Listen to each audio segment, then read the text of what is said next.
بعد الفيديو ده مش هتستبعد ابدا ان مارك زوكربيرج ممكن يكون بيتصنت عليك وبيراجع المشاهد اللي موبايلك بيشوفها، هو طبعا بدون اذن. مصيبه بتعملها نظارات ميتا الجديده واللي ناس كتير بتعاملها او بتتعامل معاها وكانها نظاره تكنولوجيه عاديه. تقرير صحفي عملوه 2 صحفيات من السويد هيخلوك تفكر 1000 مره لو جات لك الفرصه انك تقتني نظاره من ميتا. التقرير ده كشف ان كل اجيال نظارات ميتا مش مجرد نظاره بتلتقط صوره وفيديو وبتقوم ببعض المهام على الموبايل، وده لان شركه ميتا بتشوف كل حاجه بتصورها النظاره. مارك زوكربيرج متعاقد مع شركة كينية عشان بس تراجع المقاطع والفيديوهات اللي بتلتقطها النظارات الذكية من ميتا بحجة اختبار جودة الفيديوهات، وبحجة طبعا تطوير النظارات في الموديلات اللي جاية. والمصيبة الكبيرة في اللي جاي، فركز معايا كويس، ولو لسه ما عملتش فولو لايك وشير ما تنساش عشان الصفحات لسه جديدة ولسه بنقوم. المطورين والمراجعين وهم بيراجعوا الفيديوهات دي شافوا بدون قيود فيديوهات في منتهى الخصوصية اتصورت بالنظارات، معظمها متصور من غير قصد من المستخدمين نفسهم، وحتى لو متصور بقصد هم ما لهمش الحق انهم يشوفوا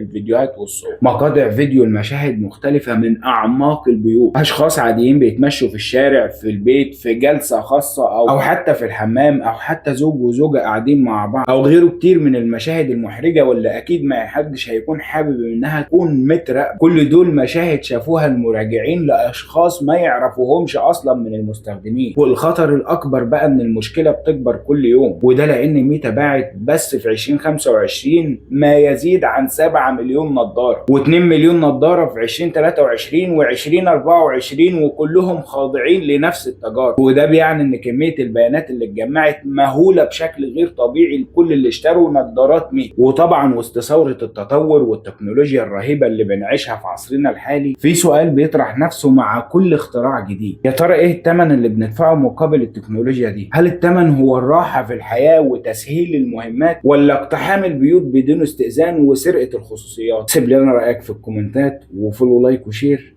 وصل على النبي.